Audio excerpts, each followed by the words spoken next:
नमस्कार। आइए सुनते हैं मुंशी प्रेमचंद द्वारा लिखी कहानी कामना तरु, राखी पांडे की आवाज में। राजा इंद्रनाथ का देहांत हो जाने के बाद कुंवर राजनाथ को शत्रुओं ने चारों ओर से ऐसा दबाया कि उन्हें अपने प्राण लेकर एक पुराने सेवक की शरण जाना पड़ा, जो एक छोटे से गांव का जागीरदार था। कुंवर स्वभाव से ही शांति प्रिय, रसिक, हंस खेलकर समय काटने वाले युवक थे। रण क्षेत्र की अपेक्षा कवित्व के क्षेत्र में अपना चमत्कार दिखाना उन्हें अधिक प्रिय था। रसिक जनों के साथ किसी वृक्ष के नीचे बैठे हुए काव्य चर्चा करने में उन्हें जो आनंद मिलता था, वह शिकार या राज दरबार में नहीं।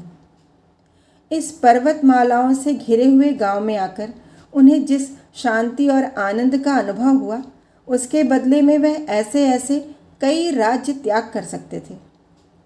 यह पर्वतमालाओं की मनोहर छटा, यह नेत्र रंजक हरियाली, यह जल प्रवाह की मधुर वीणा, यह पक्षियों की मीठी बोलियां, यह मृग शावकों की छलांगें, यह बछड़ों की कुलेलें, यह ग्राम निवासियों की बालोचित सरलता, यह रमणियों की संकोच में चपलता, ये सभी बातें उनके लिए नई थी। पर इन सबों से बढ़कर जो वस्तु उनको आकर्षित करती थी, वह जागीरदार की युवती कन्या चंदा थी। चंदा घर का सारा कामकाज आप ही करती थी। उसको माता की गोद में खेलना नसीब ही न हुआ था। पिता की सेवा ही में रत रहती थी। उसका विवाह इसी साल होने वाला था कि इसी बीच में कुंवर जी ने आकर उसके जीवन में नवीन भावनाओं और आशाओं को अंकुरित कर दिया। उसने अपने पति का जो चित्र मन में खींच रखा था, वही मानो रूप धारण करके उसके सम्मुख आ गया।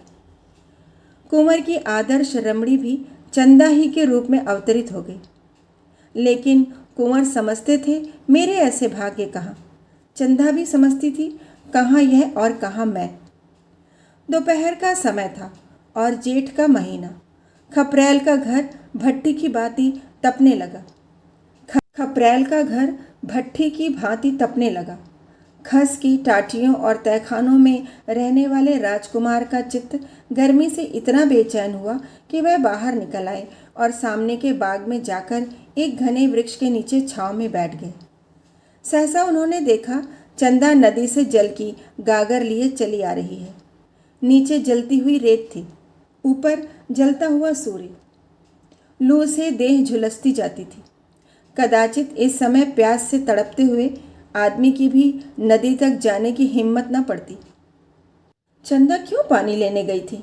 घर में पानी भरा हुआ है, फिर इस समय वह क्यों पानी लेने निकली? कुंवर दौड़कर उसके पास पहुंचे और उसके हाथ से गागर छीन लेने की चेष्टा करते हुए बोले, मुझे दे दो और भागकर छांव में चली जाओ। इस समय पानी का क्या काम था? चंदा ने गागर न छोड़ी, सिर से खिसका हुआ आंचल संभाल कर बोली, तुम इस समय कैसे आ गए?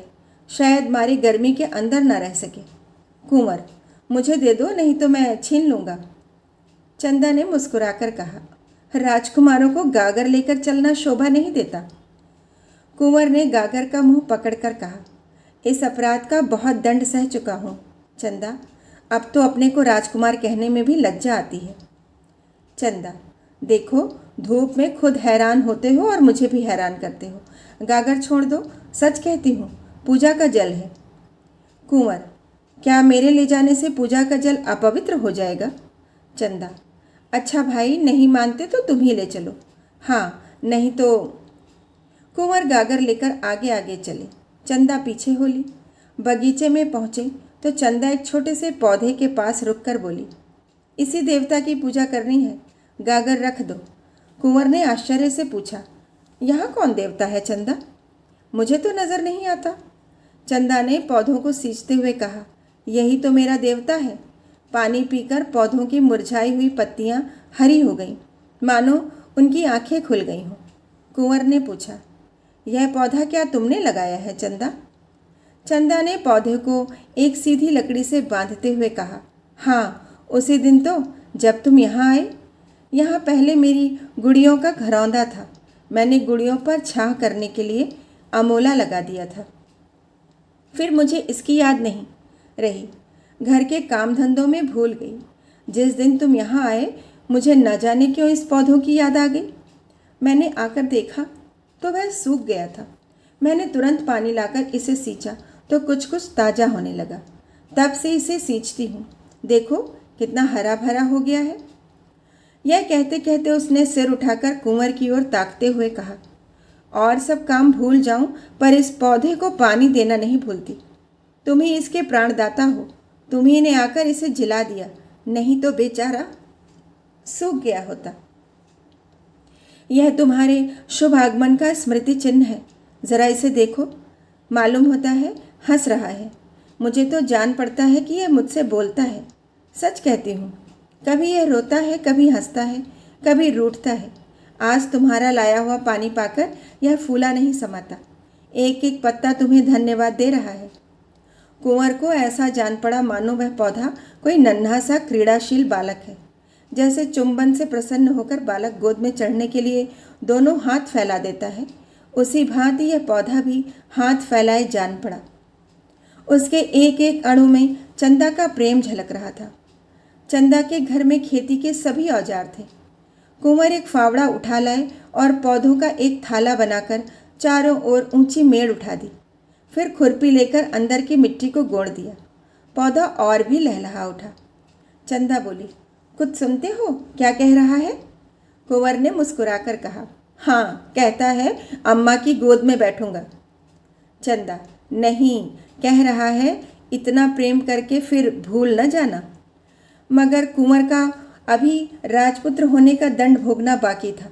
शत्रुओं को न जाने कैसे उनकी टोह मिल गई।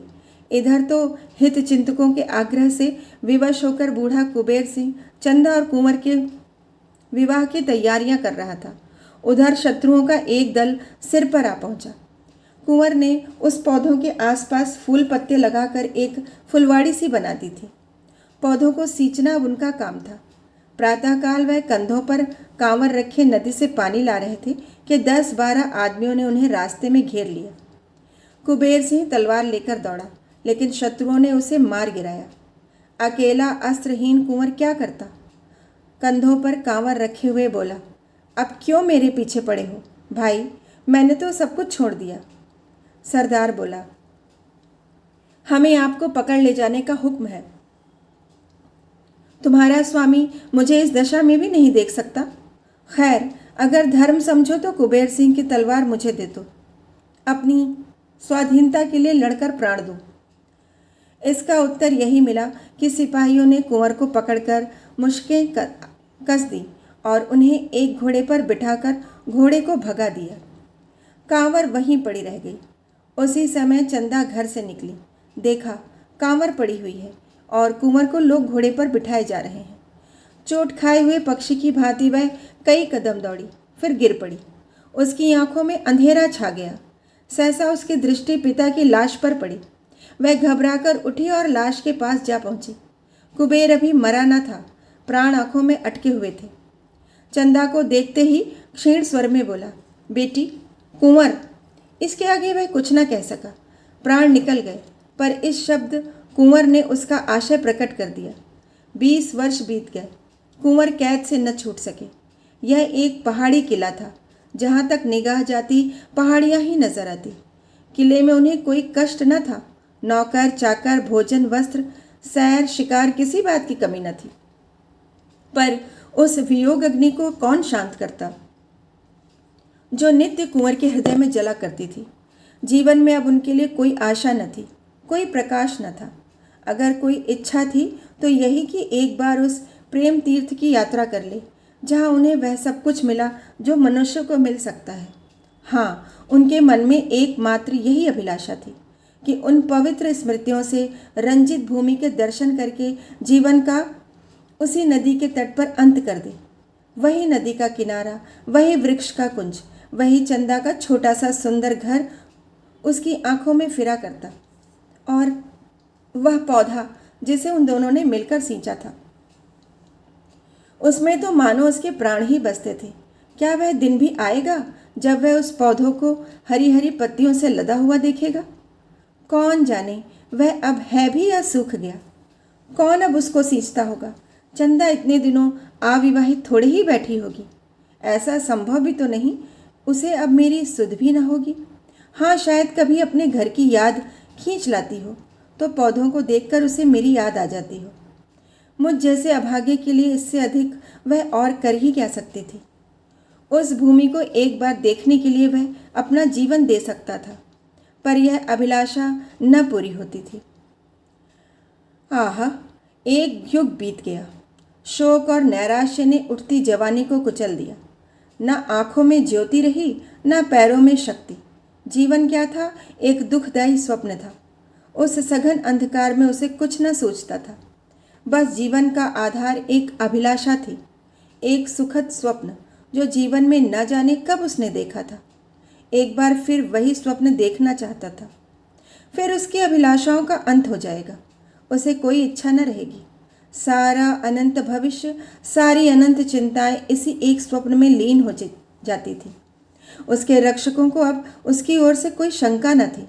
उन्हें उस पर दया आती थी।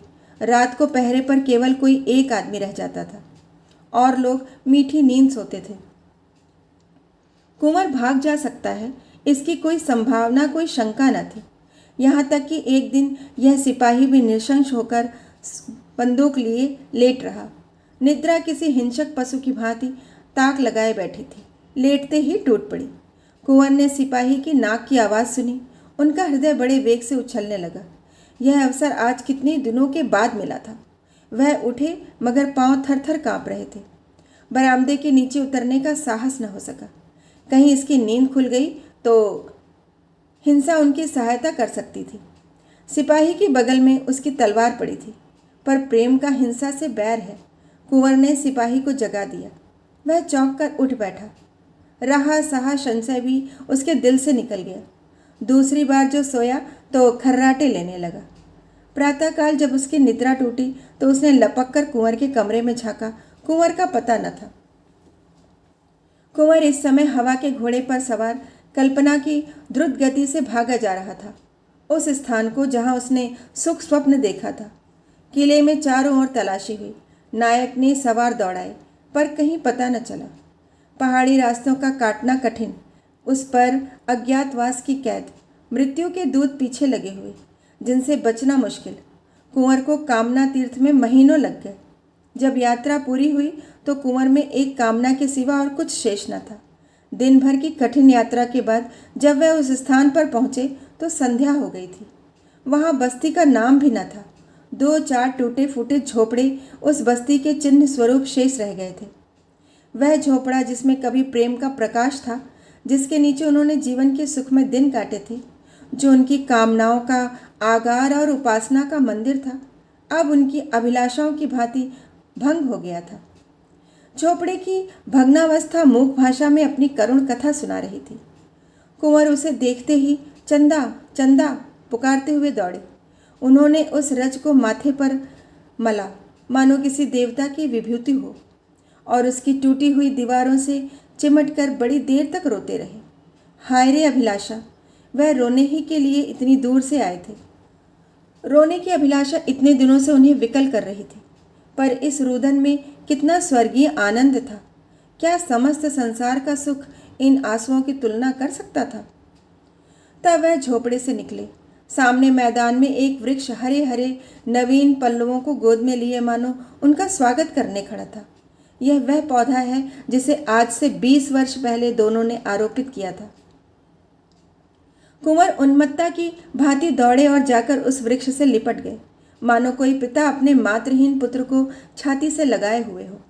यह उसी प्रेम की निशानी है, उसी अक्षय प्रेम की, जो इतने दिनों के बाद आज इतना विशाल हो गया है। कुंवर का हृदय ऐसा हो उठा मानो इस वृक्ष को अपने अंदर रख लेगा, इसमें उसे हवा का झोंका भी ना लगे। उसके एक एक पल्लव पर चंदा की स्मृति बैठी हुई थी। पक्षियों का इतना रम्य संगीत क्या कभी उन्होंने सुना था? उनके हाथों में दम न था। सारी देह भूख प्यास और थकान से शिथिल हो रही थी, पर वह उस वृक्ष पर चढ़ गए। इतनी फुर्ती से चढ़े कि बंदर भी न चढ़ता। सबसे ऊंची फुनगी पर बैठकर उन्होंने चारों ओर गर्वपूर्ण दृष्टि डाली। यही उनकी कामनाओं का स्वर्ग था। सारा दृश्य चंदामय हो रहा था। दूर की नीली पर्वत श्रेणियों पर चंदा बैठी गा रही थी। आकाश में तैरने वाली लालिमामयी नौकाओं पर चंदा ही उड़ी जाती थी। सूर्य की श्वेत पीत प्रकाश की रेखाओं पर चंदा ही बैठी हंस रही थी। कुंवर के मन में आया, पक्षी होता तो इन्हीं डालियों पर बैठा हुआ जीवन के दिन पूरे करता।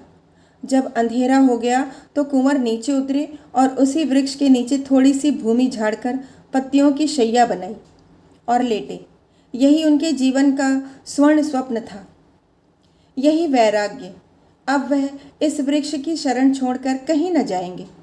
दिल्ली के तखत के लिए भी वह इस आश्रम को न छोड़ेंगे।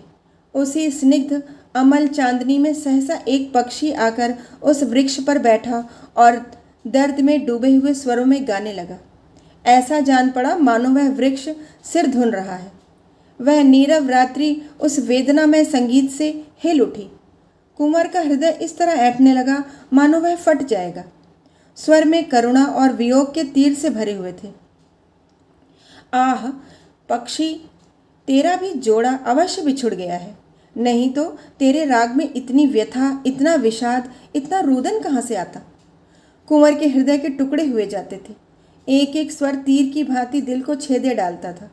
वह बैठे न रह सके, उठकर आत्मविस्मृति की दशा में दौड़े हुए झोपड़े में गए। वहाँ से फिर वृक्ष के नीचे आए। उस पक्षी को कैसे पाएं? कहीं दिखाई नहीं देता। पक्षी का गाना बंद हुआ तो कुंवर को नींद आ गई।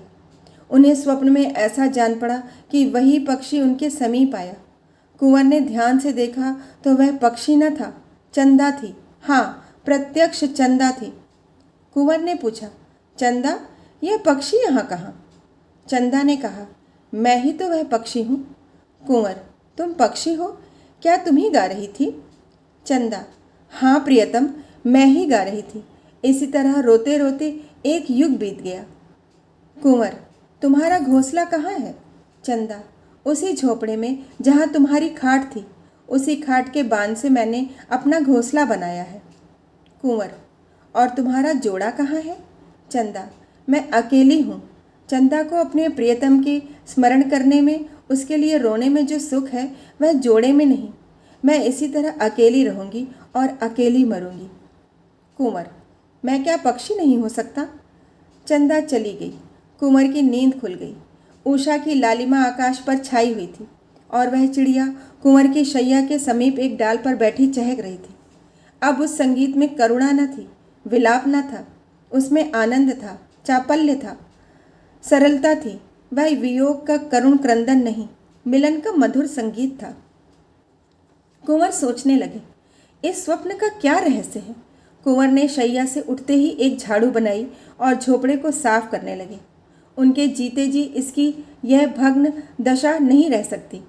वह इसकी दीवारें उठाएंगे, इस पर छप्पर डालेंगे, इसे लीपेंगे। इसमें उनकी चंदा की स्मृति वास करती है। झोपड़े के कोने में वह कांवर रखी हुई थी जिस पर पानी ला लाकर वह इस वृक्ष को सींचते थे। उन्होंने कांवर उठा ली और पानी लाने चले। 2 दिन से कुछ भोजन न किया था। रात को भूख लगी हुई थी, पर इस समय भोजन की बिल्कुल इच्छा न थी। देह में एक अद्भुत स्फूर्ति का अनुभव होता था।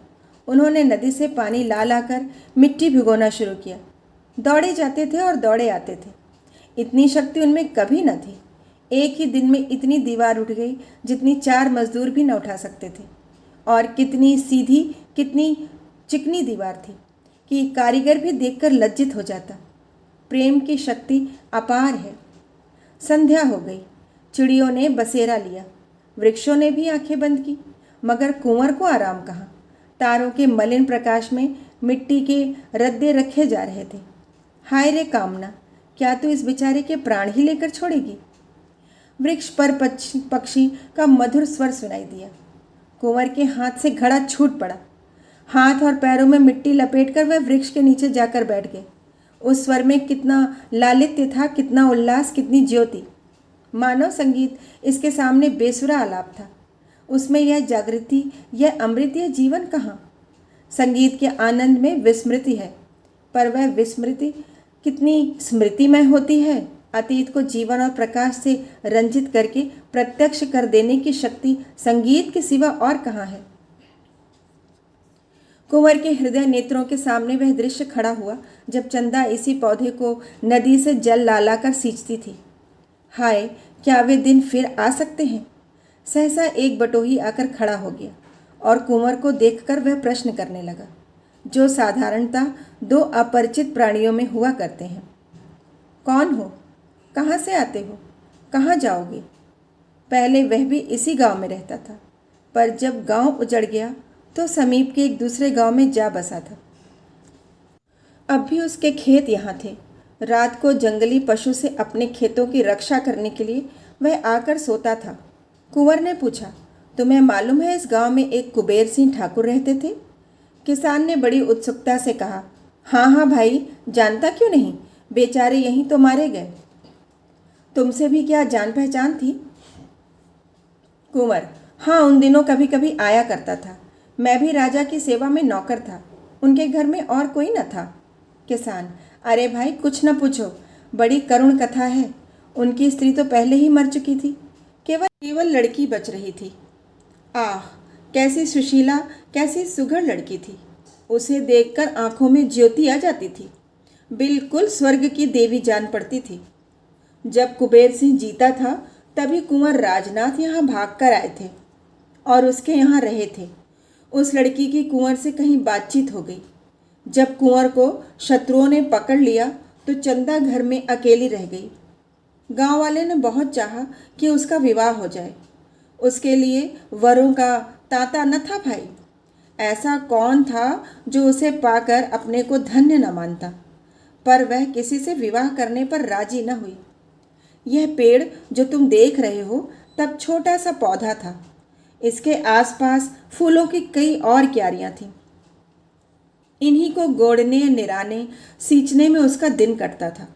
बस यही कहती थी कि हमारे कुंवर आते होंगे।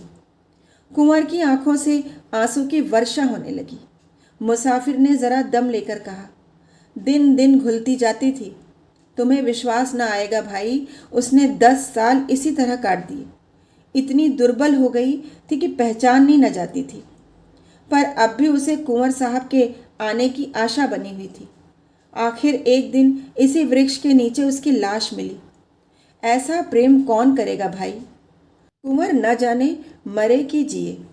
कभी उन्हें इस विरहिणी की याद भी आती है कि नहीं, पर इसने तो प्रेम को ऐसा निभाया जैसा चाहिए। कुंवर को ऐसा जान पड़ा मानो हृदय फटा जा रहा है। वह कलेजा थामकर बैठ गए। मुसाफिर के हाथ में एक सुलगता हुआ उपला था।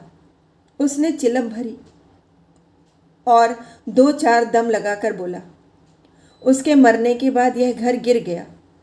गांव पहले ही उजाड़ था, अब तो और भी सुनसान हो गया। 2-4 आदमी यहाँ आ बैठते थे, अब तो चिड़िया का पूत भी यहाँ नहीं आता। उसके मरने के कई महीने के बाद यही चिड़िया इस पेड़ पर बोलती हुई सुनाई दी। तब से बराबर इसे यहाँ बोलते सुनता हूँ। रात को सभी चिड़िया सो जाती हैं, पर यह रात भर बोलती रहती है। इसका जोड़ा कभी नहीं दिखाई दिया, बस फुटैल है। दिन भर उसी झोपड़ी में पड़ी रहती है। रात को इस पेड़ पर आकर बैठती है, मगर इस समय इसके गाने में कुछ और ही बात है, नहीं तो सुनकर रोना आता है। ऐसा जान पड़ता है मानो कोई कलेजे को मसोस रहा है। मैं तो कभी कभी पड़े पड़े रो दिया करता हूँ। सब लोग कहते हैं कि ये वही चंदा है, अब भी कुंवर के वियोग में विलाप कर रही है। मुझे भी ऐसा जान पड़ता है। आज न जाने क्यों मगन है। किसान तंबाकू पीकर सो गया। कुंवर कुछ देर तक खोए हुए से खड़े रहे, फिर धीरे से बोले, चंदा, क्या सचमुच तुम हो? मेरे पास क्यों नहीं आती? एक क्षण में चिड़िया आकर उनके हाथ पर बैठ गई। चंद्रमा के प्रकाश में कुंवर ने चिड़िया को देखा। ऐसा जान पड़ा मानो उनकी आंखें खुल गई हों, मानो आंखों के सामने से कोई आवरण हट गया हो। पक्षी के रूप में भी चंदा की मुखाकृति अंकित थी। दूसरे दिन किसान सोकर उठा तो कुंवर की लाश पड़ी हुई थी। कुंवर अब नहीं है, किंतु उनकी झोपड़ी की दीवारें बन गई हैं। ऊपर फूस का नया छप्पर पड़ गया है और झोपड़े के द्वार पर फूलों की कई क्यारियां लगी हैं। गांव के किसान इससे अधिक और क्या कर सकते थे। उस झोपड़े में अब पक्षियों के एक जोड़े ने अपना घोंसला बनाया है। दोनों साथ साथ दाने चारे की खोज में जाते हैं, साथ साथ आते हैं। रात को दोनों इसी वृक्ष के डाल पर बैठे दिखाई देते हैं। उनका सुरम्य संगीत रात की नीरवता में दूर तक सुनाई देता है। वन के जीव जंतु वह स्वर्गीय गान सुनकर मुग्ध हो जाते हैं। यह पक्षियों का जोड़ा कुंवर और चंदा का जोड़ा है, इसमें किसी को संदेह नहीं है। एक बार एक व्याध ने इन पक्षियों को फंसाना चाहा, पर गांव वालों ने उसे मारकर भगा दिया। कहानी सुनने के लिए बहुत बहुत धन्यवाद। कल फिर मिलेंगे एक नई कहानी के साथ।